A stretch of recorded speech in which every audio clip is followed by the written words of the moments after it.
In this free video course, I'm going to show you the basics of chart patterns for trading stocks, forex, cryptocurrencies, or pretty much any market you want to trade through a price chart, since these patterns are universal, so they are applicable to all markets and all time frames. In this course, you're going to learn how to identify the patterns, the classifications between reversal, continuation, and neutral patterns, and also the classification between bullish and bearish patterns. We're also going to study the logic behind each pattern and different ways to trade them. At last, we're going to make some conclusions about the use of chart patterns and explore some advantages and disadvantages of this trading technique. The goal of this course is to show you the reality of using these patterns, which is something that most trading educators tend to purposefully ignore. Right from the start, I can say that I'm not a fan of these patterns, but I want to create a reference for people to learn the advantages and the pitfalls. So that's why I created this free course. I believe it's a good idea to learn these patterns just for the sake of understanding their limitations. Before we begin, you should understand that this video, just like any other content you will find on my channel and website, is for educational purposes only. This is not investment advice. Trade at your own risk. With that said, let's begin first by talking about how to classify the chart patterns. The chart patterns classification works a lot like the candlestick patterns classification. If you don't know how candlestick patterns work, I have a free candlestick patterns course you can check out in the YouTube card. There are basically two ways of classifying the chart patterns, and they add on top of each other, as we'll see in a moment. The chart patterns are classified by direction and type. Let's begin by studying the first classification, which is the direction of the chart pattern. The direction classification relates to the direction that price is supposed to go after the pattern. Since we are talking about price charts, there are only two directions that price can go, meaning that it can either go up or it can go down after the pattern. When the chart pattern implies that price will go up after the pattern, we classify it as a bullish pattern. When the chart pattern implies that price will go down after the pattern, we classify it as a bearish pattern. Beyond the direction classification, we also have another type of classification that adds on top of the first one, which is the type. There are three types of chart patterns: the reversal patterns, the continuation patterns, and the neutral patterns. The type classification tells what's going to happen with price after the pattern in relation to what was happening with price before the pattern. Let's analyze these three types individually. Reversal chart patterns indicate that price will go in the opposite direction after the pattern is formed. For example, if price is going up and a reversal chart pattern appears, it means that price will go down after the pattern. The opposite is also true, of course. If price is going down and a reversal chart pattern appears, it means that price will go up after the pattern. The continuation chart pattern indicates that price will resume its current direction after the pattern. For example, if price is going up and a continuation chart pattern appears, it means that price will continue going up after the pattern. By the same token, if price is going down and a continuation chart pattern appears, it indicates that price will continue going down after the pattern. At last, we have the neutral chart pattern classification, which means that price can either go up or down depending where price breaks out of the pattern. The way chart patterns are classified is by combining these two types of classifications together. For example, when we talk about a bullish reversal chart pattern, we are talking about a pattern that appears when price is going down in order to signal a reversal to the upside. That's the case because the term bullish indicates what's going to happen after the pattern, which in this case is going up, and the term reversal means that price will change its direction after the pattern. If price will change direction after the pattern and it will go up, it necessarily means that it was going down before the pattern. In a bearish continuation pattern, price will be going down, and after the pattern appears, price will continue going down. In neutral patterns, we don't care about what's happening before the pattern. We simply take a look at which side price breaks out of the pattern, since that's the direction it will probably go. So if you see a neutral pattern and price breaks out to the upside, the pattern is indicating that price will go up. If price breaks to the downside, the pattern is indicating that price will go down. If these classifications don't make much sense to you, they will become clearer as we walk through the examples of each pattern. Let's now move on to the study of the most relevant chart patterns one by one. We will begin exploring each pattern in each classification, starting with the reversal patterns first. So these are the patterns that will indicate a change in price direction after the pattern is confirmed. The first chart pattern we'll analyze is the famous head and shoulders pattern. The head and shoulders is a bearish reversal pattern, and it looks like this. Notice that price will be going up, and after the pattern, it will go down. There are a few important elements in a head and shoulders pattern. We have the shoulders, which are highlighted by numbers 1 and 5.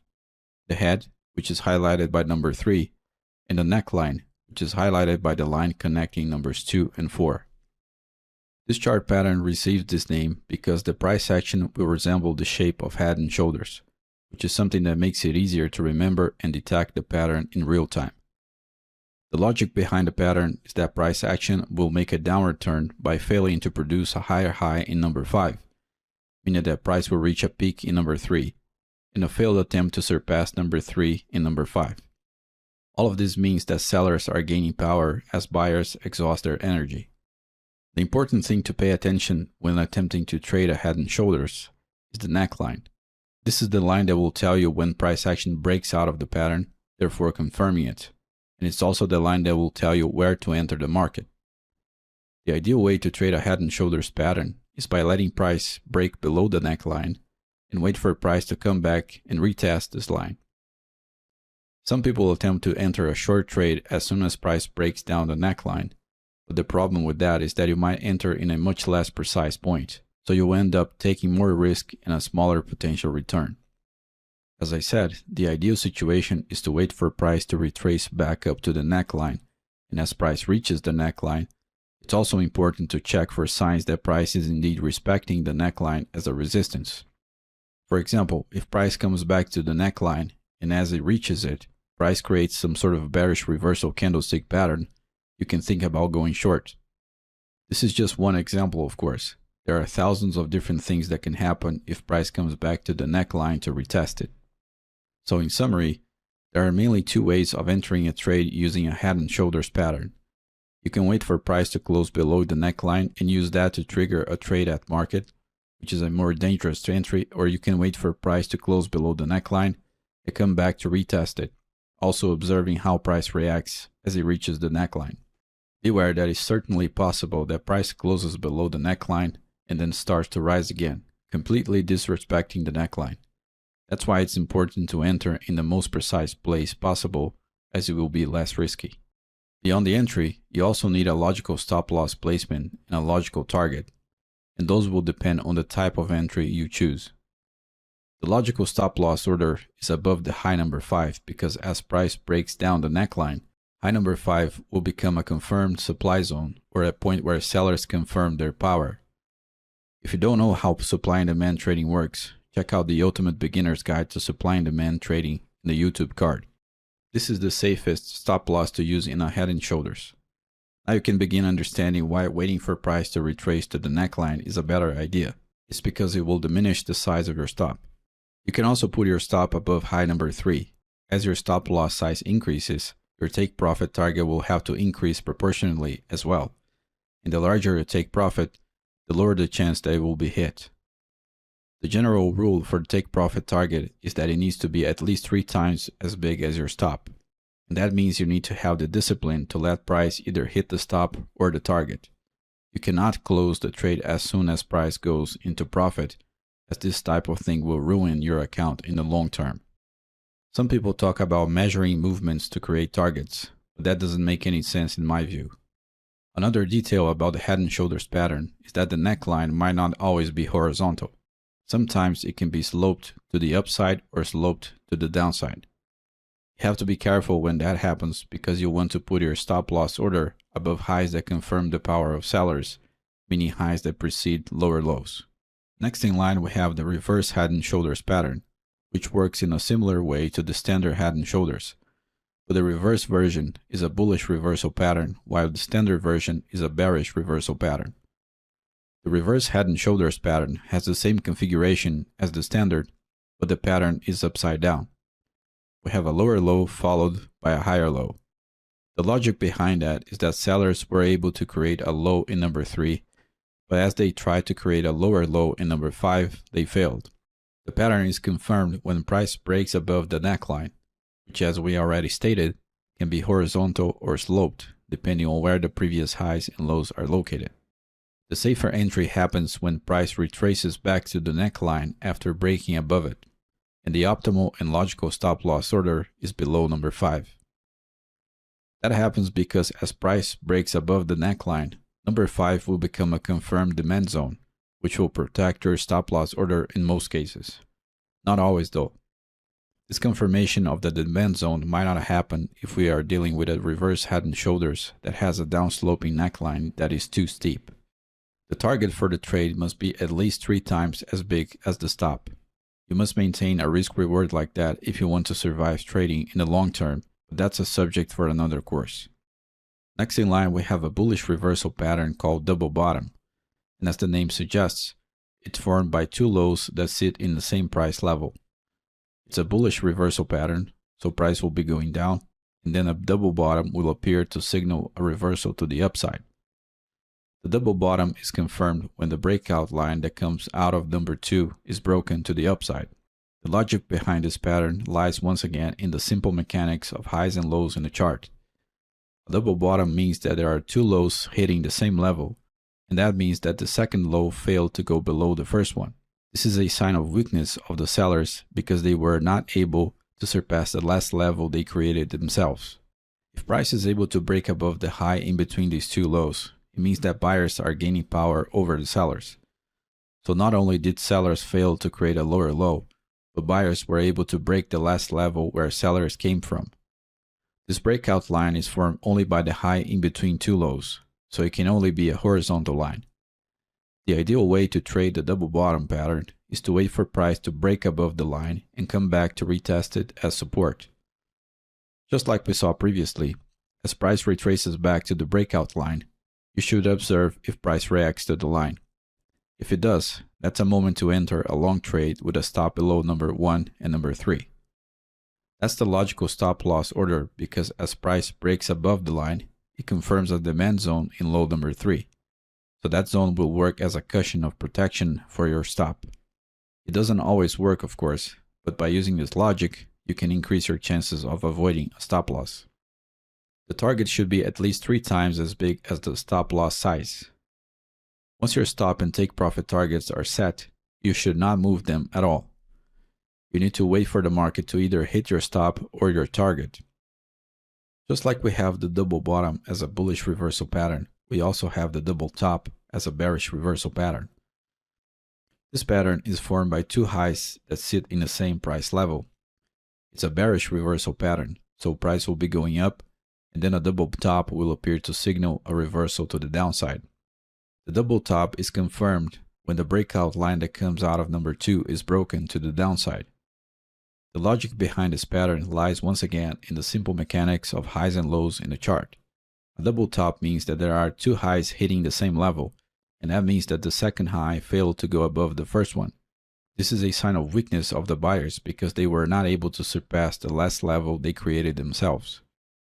If price is able to break below the low in between these 2 highs, it means that sellers are gaining power over the buyers. So not only did buyers fail to create a higher high, but sellers were able to break the last level where buyers came from. This breakout line is formed only by the low in between 2 highs, so it can only be a horizontal line. The ideal way to trade a double top pattern is to wait for price to break below the line and come back to retest it as resistance. Just like we saw previously, as price retraces back to the breakout line, you should watch and observe if price reacts to the line. If it does, that's a moment to enter a short trade with a stop above number 1 and number 3. That's the logical stop loss order because as price breaks below the line, it confirms a supply zone in high number 3. So that zone will work as a cushion of protection for your stop. It doesn't always work, of course, but by using this logic, you can increase your chances of avoiding a stop loss. The target should be at least 3 times as big as the stop loss size. Once your stop and take profit targets are set, you should not move them at all. You need to wait for the market to either hit your stop or your target. There are traders that don't wait for price to retrace back to the breakout line, but as it was stated before, This can be a little riskier because your stop loss size will be bigger since you'll be entering in a worse position. Traders do this when they are afraid of missing the opportunity, so they sacrifice their entry a little bit, or sometimes a lot, just to be part of the trade. However, over the long run, acting like this will be bad for your equity curve. The next reversal pattern we are going to study is in some sense a logical extension of the double bottom, and it's called triple bottom. It's a bullish reversal pattern, meaning that price will be going down, and then the triple bottom will appear to signal a reversal to the upside. I said it's an extension of the double bottom because it's very similar to that pattern, but instead of two lows sitting in the same level, the triple bottom has three lows sitting in the same price level. In other words, lows 1, 3, and 5 form a nice support, which means that sellers are trying to create lower lows, but they are failing to do so. Meanwhile, buyers are gaining power to break out to the upside. One detail that we see in the triple bottom, but we don't see in the double bottom, is the fact that the breakout line or neckline now has two axes. So sometimes this line can be sloped instead of horizontal. It all depends on what will happen when you connect highs 2 and 4 to form the neckline or breakout line. The way to actually trade the pattern is the same as before. The trader should wait for a breakout to the upside of the neckline and a retracement to the neckline acting as support now. That's the ideal scenario. The stop should be below lows 1, 3, and 5, and the target should be at least 3 times as big as the stop. Normally, people teach that the target should be a measured movement. That means that the target will be roughly the same size as the stop, and unfortunately, that's not enough to produce good results in the long term due to the chaotic nature of the market. Remember that these patterns are far from being perfect, and they will fail a lot of the times, so you need to compensate that by using smart risk management, which in this case means using a take profit target that is a few times the size of the stop loss and letting the market run its course. Just like the triple bottom is an extension of the double bottom, the triple top is an extension of the double top. The triple top is a bearish reversal pattern, meaning that price will be going up, and then a triple top will appear to signal a reversal to the downside. I said it's an extension of the double top because it's very similar to that pattern, but instead of 2 highs sitting in the same level, the triple top has 3 highs sitting in the same price level. In other words, highs 1, 3, and 5 form a nice resistance, which means that buyers are trying to create higher highs, but they are failing to do so. Meanwhile, sellers are gaining power to break out to the downside. One detail that we see in the triple top, but we don't see in the double top, is the fact that the breakout line or neckline now has 2 axes. So sometimes the line can be sloped instead of horizontal. It all depends on what will happen when you connect highs 2 and 4 to form the neckline or breakout line. The way to actually trade the pattern is the same as before. The trader should wait for a breakout to the downside of the breakout line and a retracement to the line acting as resistance now. That's the ideal scenario. The stop should be above highs 1, 3, and 5, and the target should be at least 3 times as big as the stop.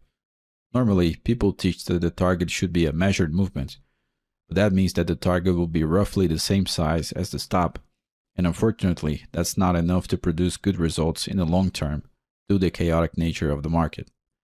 Remember that these patterns are far from being perfect, and they will fail a lot of the times, so we need to compensate that by using smart risk management, which in this case means using a take profit target that is a few times the size of the stop loss and letting the market run its course. So far, we have covered the head and shoulders patterns and the double and triple tops and bottoms as part of the reversal category. We must now move on to the reversal wedges. The first we'll consider is called falling wedge, which is a bullish reversal pattern, meaning that price will be going down and then a falling wedge will appear to signal a reversal to the upside. The wedge is a series of contracting price movements. If we connect the highs and lows, we'll observe that the two lines tend to converge to each other. The logic behind the falling wedge is that with each price movement, sellers are losing power. That's why the wedge is progressively narrower. When selling power is too low, buyers make price break out of the wedge to the upside. Using the same logic as before, the ideal entry happens when price retraces back to the upper line of the falling wedge to test it as support. The logical stop loss is below the lowest low in the wedge, and you should strive for a target that is at least 3 times as big as your stop. We also have the rising wedge, which is a bearish reversal pattern, meaning that price will be going up, and then a rising wedge will appear to signal a reversal to the downside. The wedge is a series of contracting price movements. If we connect the highs and lows, we'll observe that the two lines tend to converge to each other. The logic behind the rising wedge is that with each price movement, buyers are losing power. That's why the wedge is progressively narrower. When buying power is too low, sellers make price break out of the wedge to the downside. Using the same logic as before, the ideal entry happens when price retraces back to the lower line of the rising wedge to test it as resistance. The logical stop loss is above the highest high in the wedge, and you should strive for a target that is at least 3 times as big as your stop. To finalize the reversal chart patterns, we'll study a category known as expanding triangles. The bullish expanding triangle is a bullish reversal pattern, meaning that price will be going down, and then the expanding triangle will appear to signal a reversal to the upside. This chart pattern receives this name because it describes a series of expanding price movements or a progressive increase in volatility. The logic behind this pattern as a reversal signal is that the current market player is finalizing the trend by producing pronounced final drives. In the case of a bullish expanding triangle, the current market player are the sellers since price is going down, so they will produce progressively larger price movements to finalize their trend, and after that, buyers will pick it up and price will reverse direction. Notice how that's different than the wedge where the current market player is losing power. The way to trade a bullish expanding triangle is to wait for price to break above the upper line and wait for it to retrace back to this line to test it as support. The stop should be below the lowest low in the triangle, and the target should be at least 3 times as large as the stop loss size. Next, we also have the bearish expanding triangle, which is a bearish reversal pattern, meaning that price will be going up, and then the expanding triangle will appear to signal a reversal to the downside. This chart pattern receives this name because it describes a series of expanding price movements or a progressive increase in volatility. The logic behind this pattern as a reversal signal is that the current market player is finalizing the trend by producing pronounced final drives. In the case of a bearish expanding triangle, the current market player are the buyers since price is going up, so they will produce progressively larger price movements to finalize the trend, and after that, sellers will assume and price will reverse direction. Notice how that's different than the wedge where the current market player is losing power. The way to trade a bearish expanding triangle is to wait for price to break below the lower line and wait for it to retrace back to this line to test it as resistance. The stop should be above the highest high in the triangle, and the target should be at least 3 times as large as the stop loss size. This covers the reversal chart patterns, so now we'll move on to the continuation chart patterns. We'll start with probably the simplest continuation chart pattern, which is called rectangle. We have a bullish and a bearish variant. Let's begin with the bullish rectangle first. Remember that now we are talking about continuation patterns, so they signal that price will resume its current direction after the pattern is confirmed. A rectangle happens when price begins to oscillate sideways, and the resulting highs and lows form horizontal lines. That will make the pattern resemble the shape of a rectangle, and that's where the pattern name comes from. The logic behind the rectangle as a continuation pattern is that price has been trending for a while, and now there is some consolidation bound to happen since the market cannot keep rising or falling forever. If you are a beginner, you eventually notice that price is always oscillating between these two modes. It's either trending or going sideways. I'm obviously oversimplifying this, but for the purposes of this video, this is a valid perspective. The proper way to trade a bullish rectangle is to wait for price to break above the line that connects the highs and to retrace back to that line to test it as support. This is the optimal scenario, of course, but that doesn't always happen. Sometimes price breaks that line and just keeps going. This can be a problem because if you are an anxious trader, you will try to chase price once it breaks the pattern, and that can end badly. The logical stop loss is below the lows 2 and 4 because as price breaks the upper line to the upside, it will usually confirm a demand zone around 2 and 4, so you can count on the help of those buyers to protect your stop loss order. The take profit should be at least 3 times as large as the stop. Remember that a continuation pattern implies that price is trending, so you might as well take advantage of that. It's important to remember that there can be more highs and lows contained inside the rectangle. Rather intuitively, we also have the bearish rectangle pattern, which happens when price is going down, and after the pattern is confirmed, price will probably continue going downwards. The logic behind the pattern and the way to trade is exactly the same as the bullish rectangle, of course.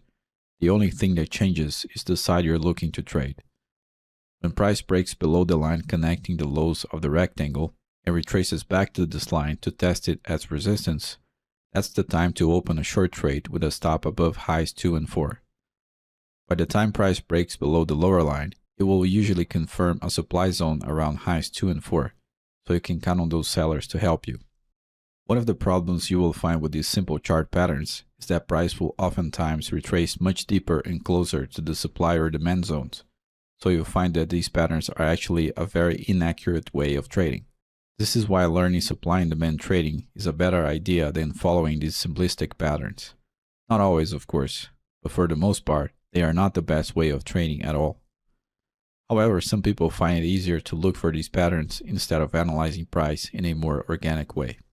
The next pattern we are going to overview is called flag, and it's similar to the rectangle in a way, but it has a few extra twists. Starting with the bullish flag first, imagine that you take a bullish rectangle and rotate it in a way that both lines become downsloping. The pattern receives this name because it's supposed to resemble the shape of a flag, the trending part of price being the pole and the consolidation being the flag. Once again, a simple analogy, but might be useful for quickly recognizing the pattern in a visual way. The confirmation for the bullish flag happens when price breaks above the upper downsloping line, and then retraces back to it to test it as support. One advantage of the flag over the rectangle is that since we are dealing with a downsloping breakout line, price needs to retrace deeper in order to signal a trade. That means your entry will be closer to your stop, and therefore, it will take less risk. The stop loss should be below the lowest low in the flag, and the take profit should be at least 3 times as big as the stop. The bearish flag is exactly the opposite, so imagine that you take a rectangle and rotate it in a way that both lines become upsloping. The confirmation for the bearish flag happens when price breaks below the lower upsloping line, and then retraces back to test it as resistance. One advantage of the flag over the rectangle is that since we are dealing with an upsloping breakout line, price needs to retrace deeper in order to signal a trade. That means your entry will be closer to your stop, and therefore you'll take less risk.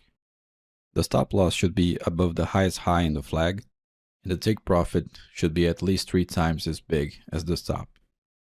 The next pattern we are going to study is also very simple. It's exactly the same shape for the bullish and bearish variations. The pattern is called pennant, and it consists in 2 lines that converge to each other. We already saw reversal patterns that had lines converging to each other like in reversal wedges, but in those patterns, price was trending. In the pennant pattern, price is going sideways, so you can imagine a horizontal line that describes the angle of the pennants. Another characteristic of pennants, which differentiate them from other patterns like symmetrical triangles, for example, is the fact that they are formed by small price movements in the middle of a powerful trend. Once again, the only difference between bullish and bearish pennants is the direction of price before and after the pattern. In a bullish pennant, price will be going up and a pennant will appear. Once price breaks the upper line and retraces back to the upper line to test it as support, a buy signal is generated with a stop below the lowest point of the pennant, and a target at least 3 times as big as the stop. In a bearish pennant, price will be going down and a pennant will appear. Once price breaks the lower line and retraces back to the lower line to test it as resistance, a sell signal is generated with a stop above the highest point of the pennant, and a target at least 3 times as big as the stop. Next, we have a slightly more detailed set of continuation patterns, which are the triangles. These patterns can be divided into symmetrical, ascending, and descending, and some of them only have bullish or only bearish variations. Let's begin with the symmetrical triangle. The symmetrical triangle is actually very similar to a pennant. The only real significant difference is that triangles tend to be larger and pennants tend to be quite small. Other than that, they are indeed very similar. In a symmetrical triangle, we have two lines converging to each other symmetrically. So the upper line is downsloping and the lower line is upsloping, and they have mirroring angles. This pattern has a bullish variation where price will be going up, and then a symmetrical triangle appears to signal a continuation to the upside. The buy signal happens when price breaks out of the triangle to the upside and retraces back to the upper line to test it as support. The logical stop is below the lowest low in the triangle or below a confirmed demand zone, and the take profit is at least 3 times as large as the stop. In the bearish variation, price will be going down, and then a symmetrical triangle appears to signal a continuation to the downside. The sell signal happens when price breaks out of the triangle to the downside and retraces back to the lower line to test it as resistance. The logical stop is above the highest high in the triangle or above a confirmed supply zone, and the take profit is at least 3 times as large as the stop. The next pattern is the ascending triangle, which only has a bullish variation. The difference between a symmetrical triangle and an ascending triangle is that in the latter, the highs form a horizontal line, and the lows form an upsloping line. This signifies the imminence of a bullish market by the creation of higher lows. The buy signal happens when price breaks the upper line to the upside and retraces back to it to test it as support. The stop can be below the lowest low in the triangle as a standard or below a confirmed demand zone, and the take profit target at least 3 times as big as the stop. The other pattern that finishes the continuation triangles is the descending triangle, which only has a bearish variation. In the descending triangle, the upper line is downsloping and the lower line is horizontal. The progressive creation of lower highs signifies the imminence of a bearish market, hence why the descending triangle is a bearish continuation pattern. The sell signal happens when price breaks the lower line to the downside and retraces back to it to test it as resistance. The stop can be above the highest high in the triangle as a standard or above a confirmed supply zone, and the take profit target at least 3 times as big as the stop. To finish off the continuation chart patterns, we have the cup and handle pattern, which has a bullish and a bearish variation. Let's begin with the bullish variation first. The cup and handle is formed by 2 convex arcs. One large arc followed by one small arc where the highs seem to be hitting a resistance wall. The 2 arcs in alignment make the price pattern resemble a cup and handle, hence the name of the pattern. The fact that the handle or the smaller arc retraces just a little bit and then hits that resistance wall again signifies bullish power. So when the price breaks the resistance and retraces back to test it as support, we have a buy signal. The logical stop should be placed below the lowest low in the handle, and the target should be at least 3 times as large as the stop. The bearish variation of the cup and handle is actually called reverse cup and handle, and it looks like a cup upside down. In other words, we have a price formation composed by 2 concave arcs, one large and one small. The lows of these arcs seem to be hitting a strong support, so when the price finally breaks the support to the downside, it retraces back to test it as resistance, we have a sell signal. The stop should be above the highest high in the handle or the small arc, and the take profit target should be at least 3 times as large. This finishes the continuation patterns. Now we must move on to the final section where we talk about the neutral patterns. The distinction about neutral patterns is that price can be going up or down before the pattern, and it can go up or down after the pattern. So the key thing to look for is the direction that price breaks out of the pattern. Where price was going before the pattern doesn't seem to be that important when we are talking about neutral patterns. The neutral patterns are composed by 4 types of triangles. Let's begin by the ascending and descending triangles first. The ascending triangle, as we saw earlier, can be either a bullish continuation pattern, meaning that price will be going up, and then the ascending triangle will confirm a continuation to the upside, or the ascending triangle can be a neutral pattern. That means that the direction the market was going before the pattern is irrelevant. What matters is the breakout direction that confirms the ascending triangle. If price breaks the upper line of the ascending triangle, it means that price is probably going to the upside. If it breaks the lower line of the triangle, it means that it is probably going to the downside. The way to trade either direction is the same as all other chart patterns we saw. We wait for a breakout and then wait for price to retrace to the breakout line or neckline. In the case that price breaks out to the upside, the stop should be below a confirmed demand zone and the target should be at least 3 times as the stop size. In the case that price breaks the pattern to the downside, the stop should be above the upper horizontal line and the target should be at least 3 times as big as the stop. In the case of a descending triangle, we have the exact same situation. The only difference is that the upper line of the triangle is downsloping and the lower line of the triangle is horizontal. Once again, since this is a neutral pattern, the trader must pay attention to where price breaks the pattern. If it breaks it to the upside, the stop should be below the lower horizontal line with a target at least 3 times as big.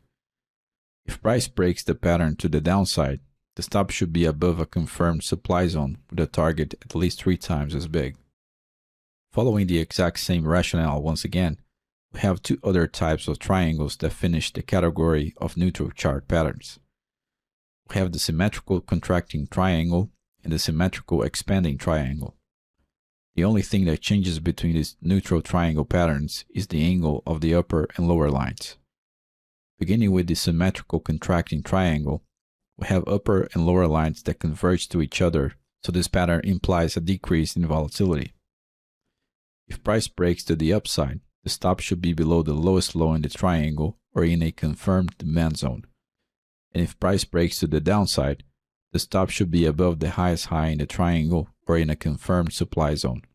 The target should always be at least 3 times as big as the stop if you want to use this consistently in the long term. The next triangle is called symmetrical expanding triangle, and this one implies an increase in volatility that can be quite challenging to trade. If price breaks out of the pattern to the upside, the stop should be below the lowest low in the pattern or below a confirmed demand zone. If price breaks the pattern to the downside, the stop should be above the highest high in the pattern or above a confirmed supply zone. The target in all situations should be at least 3 times as big as the stop. This finishes off the exposition of the most relevant chart patterns for trading. We can notice that there are a few things that repeat across all patterns.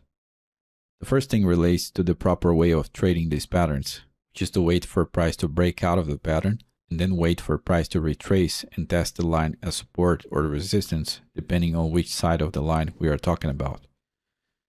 When it comes to chart patterns, this is the best moment to enter. However, price doesn't always retrace to the breakout line or neckline to give you the opportunity to enter. Sometimes price will break the pattern and just keep going.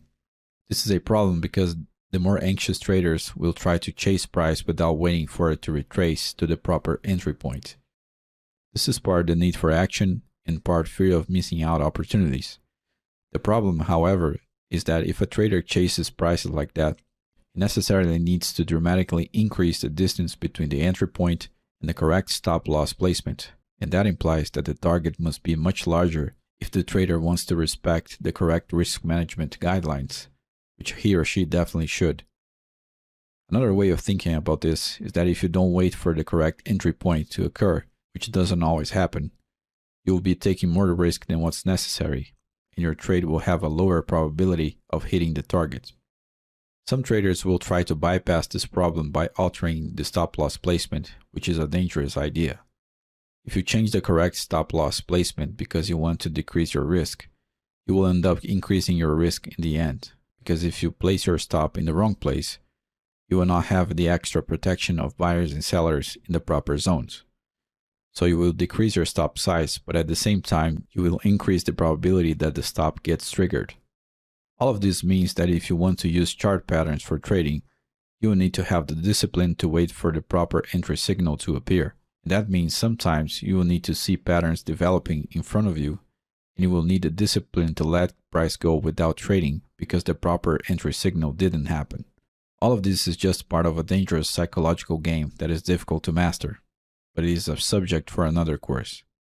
When we talk about chart patterns, the ideal mode of trading is to watch price breaking out of the pattern, waiting for price to retrace back to the breakout line, observe if price still respects that line, and then open the trade with the proper risk-reward ratios and correctly placed stops.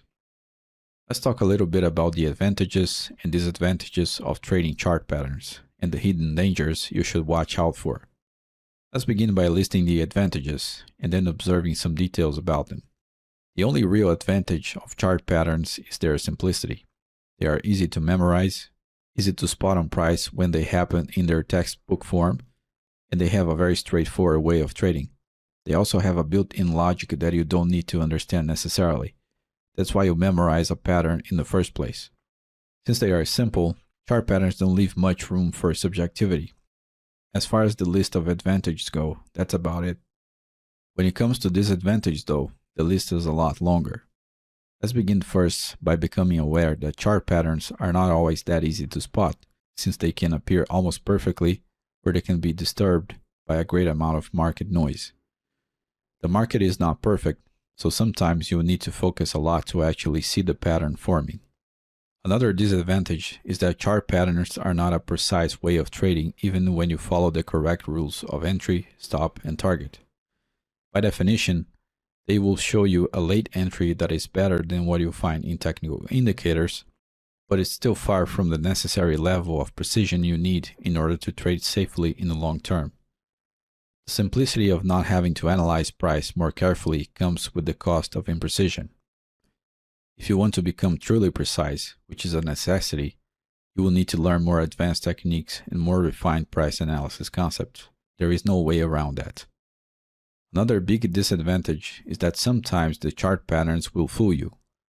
Since the market has background noise, sometimes price will break the line, then retrace above or below the line, and go to the opposite of what the theory about the pattern proposes. There are times where you can be stopped out just for the pattern to do what it was supposed to do in the first place. There are all sorts of nasty and frustrating little events that can happen around these patterns. Focusing just on chart patterns will blind you to the other opportunities that happen in price. Keeping track of the chart patterns only can be a problem for beginners because that's the only thing they will be able to focus on. The real trading opportunities happen before chart patterns are confirmed, and in many other places in price where chart patterns don't appear also. Chart patterns will encourage you to chase opportunities in the wrong place in the charts. As it was demonstrated before, the proper signal to enter the market doesn't always happen with chart patterns, and that means we will try to chase the opportunities out of a fear of missing them out. This is partly a matter of discipline and part a matter of the unreliability of the chart patterns technique. In a sense, the technique itself opens the possibility or encourages you to break the rules. This is something that almost no one talks about, but it's one of those realities of trading that are silent and yet deadly in the long term. Chart patterns don't exhaust all the possibilities that happen in price action. The famous chart patterns became famous because they reflect certain market scenarios that tend to be easier to spot, but they represent only a small portion of the available and exploitable market patterns. So when a trader limits himself or herself to the use of these patterns, he or she is not only limiting the trade precision, but also the variety of different situations that can be traded. That is something that will decrease the number of opportunities you can see. The really important thing is that you learn the pitfalls and unreliability of this technique. This will make you progress a lot more than trying to perfect an average technique. Notice that I said the same thing about candlestick patterns in the free course I uploaded here on YouTube. The real advantage in these techniques is learning their flaws. That way you can perceive the sort of things you should get away from and the sorts of things you should strive for. Even though I think that these famous trading techniques are completely useless, they can add value to your knowledge if you understand their limitations. Instead of trying to perfect something that is unreliable, you should strive to learn from its defects. Knowing this stuff can also help you when you learn the more advanced techniques and ideas, because then you will have a good parameter to judge the unreliability of most technical analysis techniques in light of the professional price action ideas and concepts. This concludes the ultimate beginner's guide to chart patterns. I hope this brief course serves as a gateway for you to find better information and avoid getting trapped into the many pitfalls of the technique.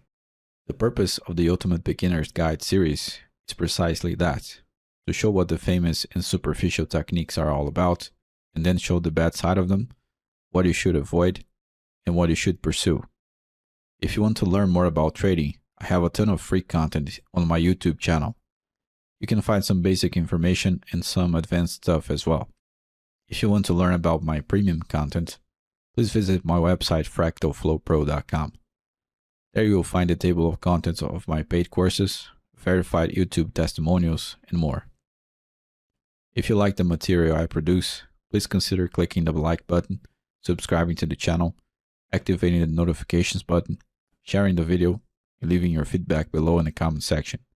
Thank you very much for watching, and I hope to see you in the next videos. Take care.